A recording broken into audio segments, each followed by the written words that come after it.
warahmatullahi wabarakatuh. Kami salah satu kelompok dari kelas 647C01 akan mempresentasikan makalah dengan judul Kesiapan Indonesia dalam Menghadapi Pasar Global.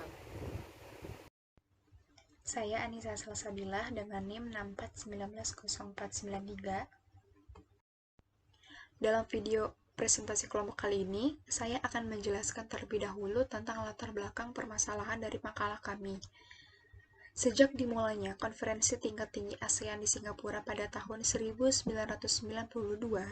Masyarakat Ekonomi ASEAN atau disingkat dengan MEA, yang merupakan perwujudan nyata dari pasar bebas di Asia Tenggara, telah diberlakukan. Selain membantu meningkatkan kestabilan perekonomian, MEA juga diharapkan mampu menyelesaikan permasalahan yang terjadi pada bidang ekonomi antar negara ASEAN.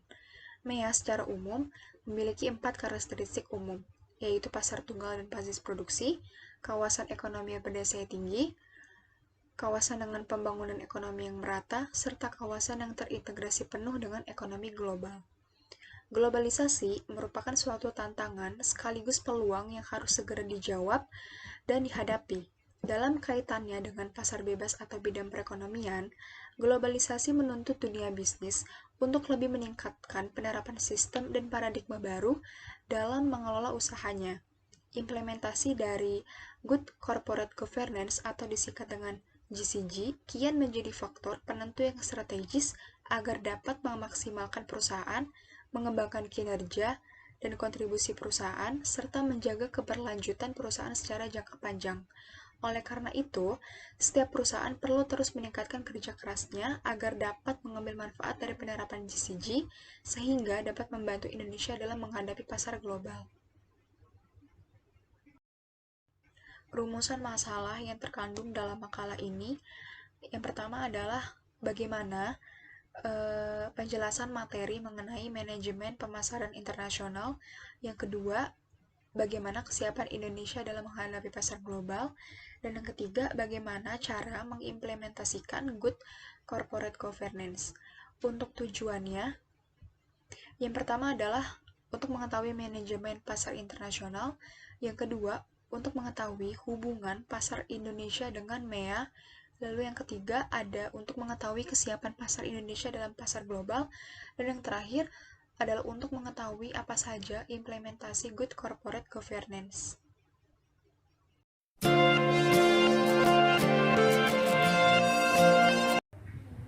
Saya Anissa Nabila dengan NIM 6419041.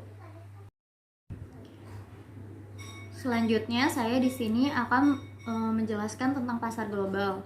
Menurut Budiono dan Ciptono, pemasaran global adalah pemasaran yang menerima apa adanya kesamaan pasar dunia yang kompleks melalui integrasi aktivitas-aktivitas pemasaran domestik luar negeri ataupun internasional yang dapat menimbulkan sinergi dengan tetap mempertahankan tujuan strategis organisasi dan keunggulan bersaing sebagai kekuatan atas usaha-usaha pemasaran global. Dasar dari keberhasilan program pemasaran global adalah pemahaman yang mendalam akan disiplin pemasaran. Keegan mendefinisikan pemasaran sebagai proses mengkonsentrasikan berbagai sumber daya dan sasaran dari sebuah organisasi pada peluang dan kebutuhan lingkungan. Adapun strategi global menurut Chandra dan Ciptono terdiri dari melakukan ekspor, menegosiasi waralaba atau lisensi, membentuk joint venture, dan melakukan investasi langsung di negara lain. Menurut Budiarto dan Ciptono, menentukan strategis memasuki pasar internasional, perusahaan perlu mempertimbangkan faktor yaitu volume bisnis internasional yang diharapkan, lingkup geografis, jangka waktu keterlibatan perusahaan, volume penjualan dan aset perusahaan, lini produk atau sifat produk yang dihasilkan perusahaan, dan persaingan dalam pasar luar negeri. Selanjutnya di sini juga ada pasar global. Selanjutnya di sini di bawahnya juga ada pasar global. Pasar global adalah suatu pasar tempat berlangsungnya transaksi jual beli di mana pelakunya tercakup dalam skala internasional, yaitu lebih tepatnya perdagangan dari satu negara ke negara lainnya. Berbeda dengan pasar lokal yang hanya mencakup dengan satu negara. Eksistensi pasar global sendiri dilatar belakangi sejumlah negara yang mempunyai SDA terbatas. Terdapat faktor pemicu eksistensi kemunculan pasar global, yaitu ada kemajuan transportasi, komunikasi, teknologi, perjanjian ekonomi regional, dan perkembangan ekonomi dunia. Dapat disimpulkan bahwa pasar global secara garis besar adalah tempat berlangsungnya transaksi ekspor dan impor berbagai negara di dunia. Tujuannya yaitu untuk meningkatkan potensi laba perusahaan, meningkatkan pertumbuhan dan ekspansi, menjaga kelangsungan hidup perusahaan dan dari ancaman potensial yang berasal dari berbagai penjuru dunia dan memenuhi kebutuhan primer masyarakat. Selanjutnya di sini ada ciri-ciri pasar global. 1. Eksistensi calon penjual dan pembeli. Kedua, ada eksistensi produk. Ketiga, ada interaksi antara penjual dan pembeli. Keempat, ada eksistensi permintaan dan penawaran. Eksistensi calon penjual dan pembeli yaitu adanya orang-orang yang melakukan kegiatan jual beli adalah ciri primer dari pasar. Sebab pasar diartikan sebagai tempat menjajakan berbagai komoditas untuk memenuhi kebutuhan pelanggan. Demikian pula pengertian pasar global. Kedua, ada eksistensi produk. Ciri pasar global selanjutnya ditandai dengan produk yang dapat dijajakan secara online dalam platform e-commerce global ataupun pelanggan dalam masing-masing negara. Yang ketiga, interaksi antara penjual dan pembeli. Terjadinya interaksi penjual dan pembeli bisa secara langsung ataupun tidak. Secara langsung contohnya yaitu lewat bazar ataupun expo. Secara tidak langsung contohnya ada melalui telepon, email, video conference dan sebagainya. Yang keempat di sini ada eksistensi permintaan dan penawaran. Terjadinya permintaan dan penawaran dengan serangkaian dokumen resmi yang dikirim oleh perusahaan penyedia ataupun konsumen produk.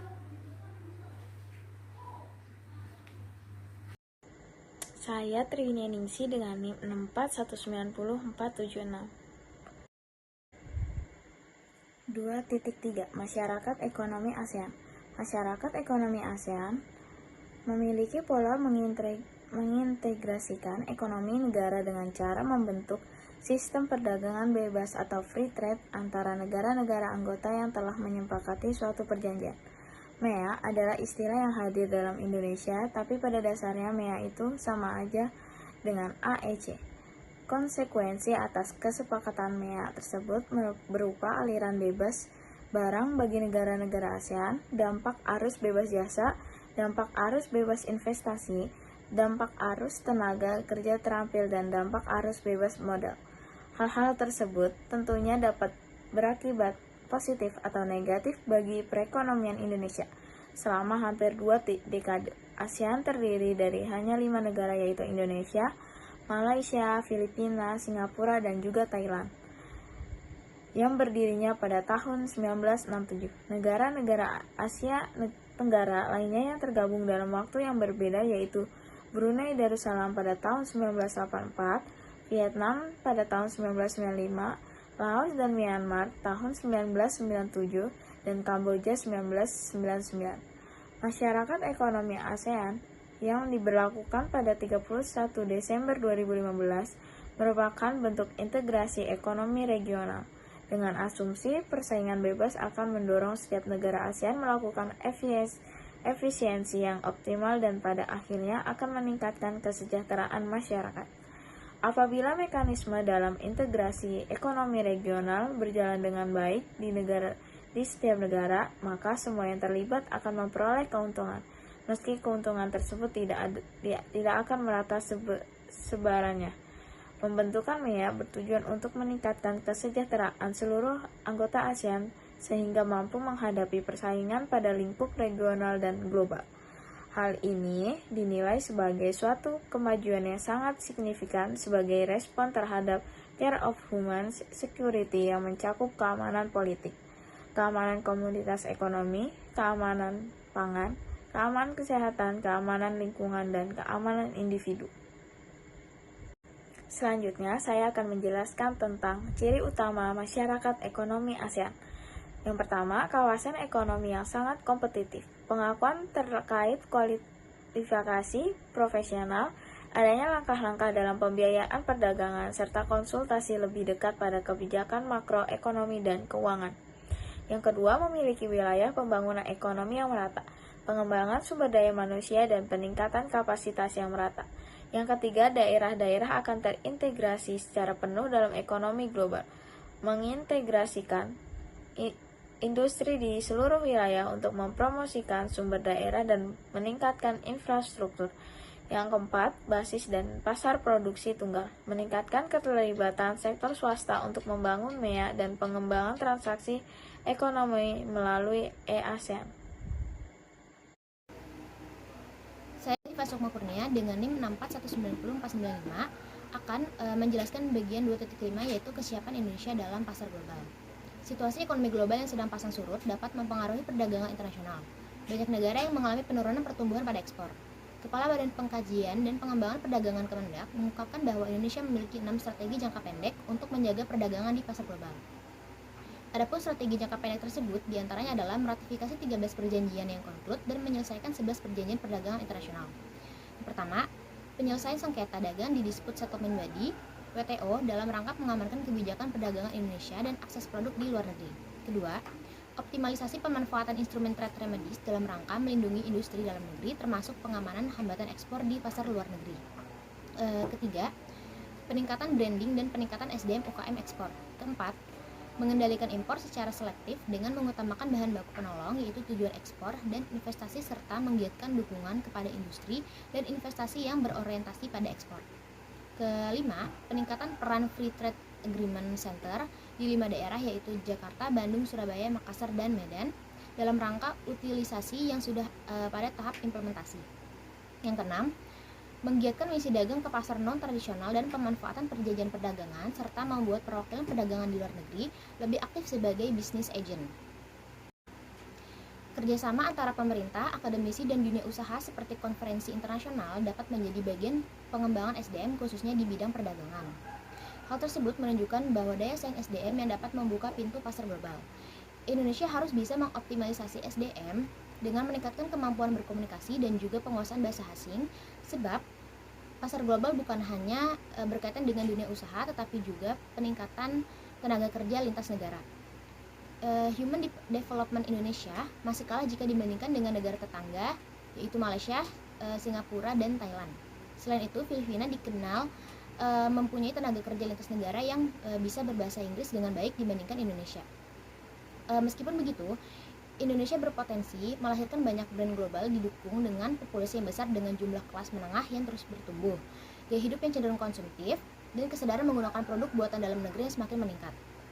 Merek-merek lokal berpeluang sukses di pasar internasional setelah membangun brand image yang kuat di dalam negeri. Dalam menjadikan merek lokal mendunia, pemerintah harus membuka akses pasar dan meningkatkan anggaran promosi. Selain itu, pemerintah perlu menyuntikkan anggaran research and development ke perusahaan yang produknya berpotensi go global. Dari sisi inovasi, Indonesia masih tertinggal.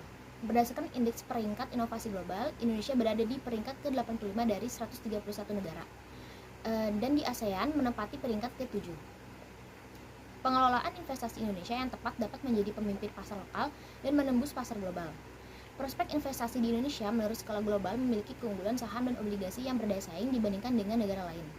Mengingat Indonesia adalah negara berkembang dengan potensi pertumbuhan ekonomi yang lebih tinggi, yaitu dengan adanya exposure agrikultur serta pertambangan. Tetapi industri pengelolaan investasi di Indonesia membutuhkan quantum leap dalam pertumbuhannya. Karena bagaimanapun juga pasar global yang luas sangat diperlukan untuk memperbesar cakupan sebuah bisnis. Salah satunya adalah dengan jaringan perbankan lokal. Indonesia saat ini sedang mendorong industri pengelolaan investasi untuk ke pasar global melalui jaringan kantor cabang luar negeri. Dengan adanya masyarakat ekonomi ASEAN akan menjadi sebuah peluang dan tantangan bagi Indonesia. Kesiapan Indonesia dalam menghadapi MEA masih abu-abu karena faktanya masih banyak menghadapi masalah dari segi kualitas barang, jasa, dan tenaga kerjanya. Kesalahan terbesar Indonesia adalah tidak pernah belajar dari sejarah, tidak mempersiapkan diri dengan baik, dan hanya mengikuti alur saja. Indonesia belum bekerja keras dalam meningkatkan daya saingnya, sehingga saat memasuki perdagangan bebas, patokan bisnisnya itu masih lemah. Dalam hal daya saing, Indonesia masih kalah dengan negara tetangga seperti Thailand dan juga Malaysia. Salah satu cara merebut pasar ASEAN yaitu memperkuat pasar domestik dengan memperketat SNI dan membuka kesempatan bagi produk lokal untuk berkembang. Selain itu, mewujudkan iklim usaha yang kondusif karena masih ada kebijakan pemerintah yang kurang mendukung sektor usaha. Kemudian, mempercepat pembangunan infrastruktur karena infrastruktur di Indonesia masih jauh dibandingkan dengan negara-negara lainnya. Saya Fitri Fridayanti dengan NIM 641904440. Saya akan menjelaskan tentang Good Corporate Governance. Good Corporate Governance merupakan sistem yang mengatur dan mengendalikan perusahaan untuk menciptakan nilai tambahan atau value added untuk semua pemangku kepentingan. Sistem tersebut dapat memfasilitasi perusahaan untuk menunjukkan akuntabilitas, menjamin adanya keseimbangan di antara pemangku kepentingan, menghargai hak dari pemegang saham untuk memperoleh informasi, dan melakukan transparansi dalam setiap informasi. Diterapkannya GCGI tidak terlepas dari adanya keinginan perusahaan agar dapat berjalan dengan baik, efisien, dan memperoleh output yang memuaskan. Dalam mewujudkan konsep GCG, setidaknya terdapat 5 pilar yang ditetapkan oleh Komite Nasional Kebijakan Governance atau KNKG dan terbentuk berdasarkan keputusan Menko Equin nomor 1999 yang kemudian pedoman tersebut disempurnakan pada tahun 2006. Konsep tersebut bernama tarif, transparency, accountability, responsibility, independency, and fairness. Konsep ini diperlakukan bagi perusahaan sebagai standar pengukuran kesesuaian dan penyimpangan dalam pencapaian tujuan perusahaan. Digunakan untuk melihat perusahaan dalam mengelola sumber daya yang tersedia dan dapat diinformasikan, dipertanggungjawabkan, serta dipertanyakan alokasinya. Dapat diketahui bagaimana perusahaan melakukan tata kelolanya sendiri dan tetap pada jalur yang tepat, dengan memperhatikan penyetaraan kesempatan yang ada kepada seluruh bagian sesuai pada kemampuannya masing-masing. Dalam penerapannya, GCG tidak terlepas dari budaya organisasi yang berlaku. Budaya menurut Shane 2010 adalah fenomena dinamis dalam kondisi sekarang ini dan sebuah latar belakang struktur paksaan yang berpengaruh pada kelompok melalui beberapa cara. Budaya dapat dikatakan sesuatu yang secara terus-menerus ditetapkan dan tercipta oleh interaksi yang dilakukan kelompok bagian dengan terbentuk oleh perilaku kelompok itu sendiri. Selanjutnya, saya akan menjelaskan tentang konsep Good Corporate Governance. 1. Transparansi. Konsep ini diperlakukan dalam menjaga objektivitas dalam menjalankan suatu bisnis dengan memberikan informasi-informasi yang jelas, akurat, mudah diakses, dan dipahami serta dapat dipertanggungjawabkan oleh semua pemangku kepentingan. Dengan semakin berkembangnya teknologi, tidak menjadi suatu alasan bagi perusahaan untuk tidak dapat melakukan inisiatif dalam mengungkapkan berbagai informasi yang berkaitan dengan proses pengambilan keputusan atau kebijakan yang sangat diperlakukan oleh para pemangku kepentingan. Keterbukaan dalam mengemukakan informasi yang material dan relevan, serta keterbukaan dalam proses pengambilan keputusan. 2. Accountability. Konsep ini diperlukan untuk melihat sejauh mana kinerja yang telah dihasilkan oleh suatu bisnis harus dapat dikelola dengan tepat dan terukur untuk melihat kesinambungan antara proses perencanaan, organisir, pelaksanaan, serta evaluasi yang dilakukan dengan tujuan. Dalam konsep ini, perusahaan harus mampu menjawab segala pertanyaan yang akan diajukan oleh para pemangku kepentingan atas kerja dan hasil yang dicapai, mempunyai unsur kejelasan fungsi dan tanggung jawab. 3. Responsibility. Konsep ini merefleksikan tanggung jawab dalam mematuhi segala pekerjaan kebijakan pemerintah yang berkaitan dengan kegiatan suatu bisnis. Tanggung jawab perusahaan pada para pemangku kepentingan hingga masyarakat sekitar. Perusahaan harus mampu memberi tanggung jawab atas segala hal yang berkaitan dengan hukum dan peraturan yang berlaku sebagai kontribusi hubungan hierarki internal perusahaan, pemangku kepentingan, masyarakat, serta stakeholders. Terdapat kesesuaian pengelolaan perusahaan dengan peraturan undang-undang yang berlaku dan prinsip pengelolaan organisasi yang baik. Prinsip ini diperlakukan agar dapat menjamin terpeliharanya kesinambungan usaha dalam jangka panjang. Yang keempat, independensi. Konsep ini dapat dijadikan sebagai aktualisasi diri untuk perusahaan agar dapat berdiri sendiri dan memiliki daya saing dengan lingkungan bisnisnya. Dalam hal ini, perusahaan harus memiliki tata kelola yang efektif dan efisien, serta mampu mandiri tanpa ada dominasi atau intervensi dari pihak lainnya. Harus mampu dalam menggunakan dan memanfaatkan nilai-nilai yang ada pada perusahaan untuk dapat dijadikan unique point di antara perusahaan lainnya, sehingga mampu bersaing dalam bisnis tersebut. 5. Fairness. Konsep ini diperlakukan untuk menjaga stabilitas perusahaan dengan menjaga kewajaran dan kesetaraan bagi setiap anggota, pemangku kepentingan, dan stakeholders lainnya, yang sesuai dengan porsinya masing-masing. Berorientasi pada kesetaraan dalam memenuhi hak yang dimiliki setiap individu dalam perusahaan sesuai dengan perjanjian yang telah disepakati dan peraturan perundang-undangan yang berlaku. Hakikatnya, setiap pada bagian dalam perusahaan memiliki kesempatan yang sama untuk berkembang dan berkontribusi untuk perusahaan tersebut. Konsep ini menjadi sangat penting untuk mendapatkan kepercayaan atau sebagai motivasi bagi setiap bagian dari perusahaan, karena mereka akan memiliki rasa dan kesempatan yang sama dalam memberikan kontribusi sehingga akan memacu setiap individu dalam berkompetensi untuk memberikan yang terbaik kepada perusahaan. Implementasi Good Corporate Governance. Penerapan prinsip GCG adalah strategi penting dalam membangun kepercayaan pasar dan mendorong arus investasi yang lebih stabil dan dalam jangka panjang. Ada 3 pilar utama yang menjadi acuan bagi semua perusahaan untuk menjalankan bisnis dengan baik, yaitu yang pertama, negara sebagai pembuat peraturan perundang-undangan dan penegak hukum untuk menunjang iklim usaha yang sehat, efisien, dan transparan. Yang kedua, dunia usaha sebagai pelaku pasar yang menerapkan GCG sebagai pedoman dasar menjalankan perusahaan.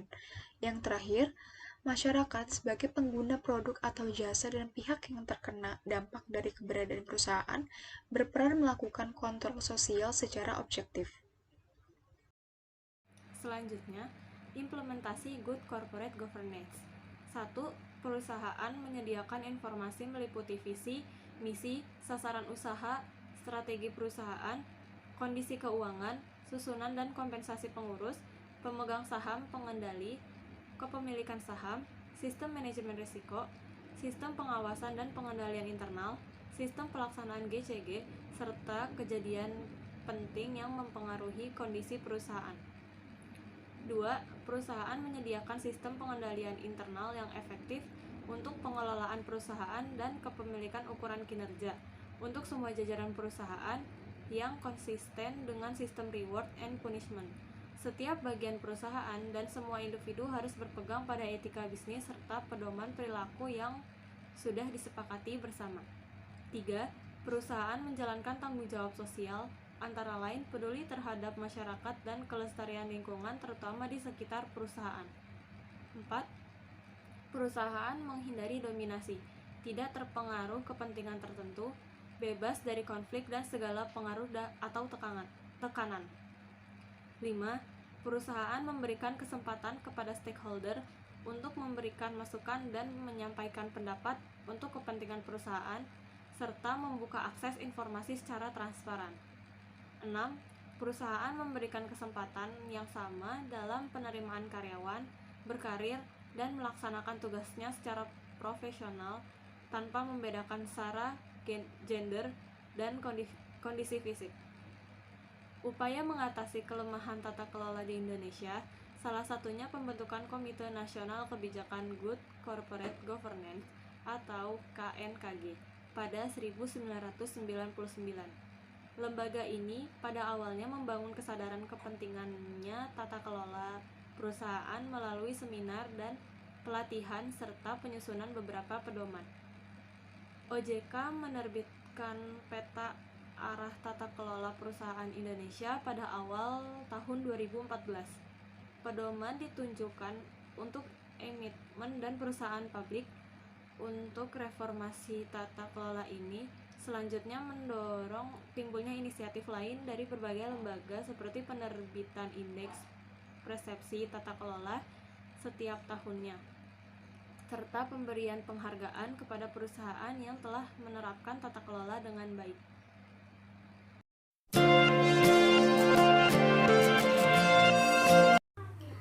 Selanjutnya di sini ada kesimpulan. Kesimpulannya yaitu dalam menembus pasar global dan masyarakat ekonomi ASEAN, Indonesia sudah memiliki peluang yang sangat besar karena adanya sumber daya yang melimpah.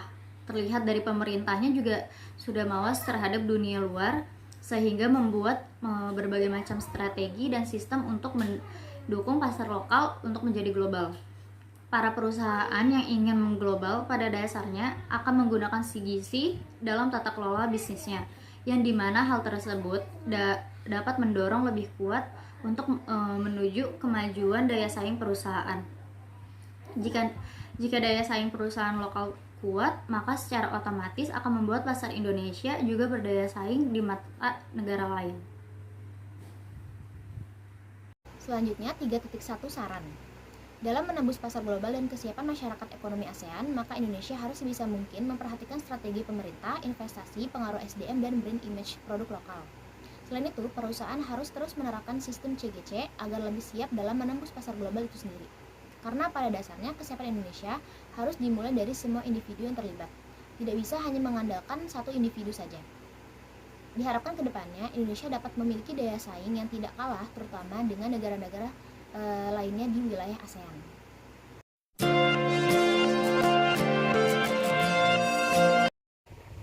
Sekian dari kelompok kami, kurang lebihnya mohon maaf. Wassalamualaikum warahmatullahi wabarakatuh.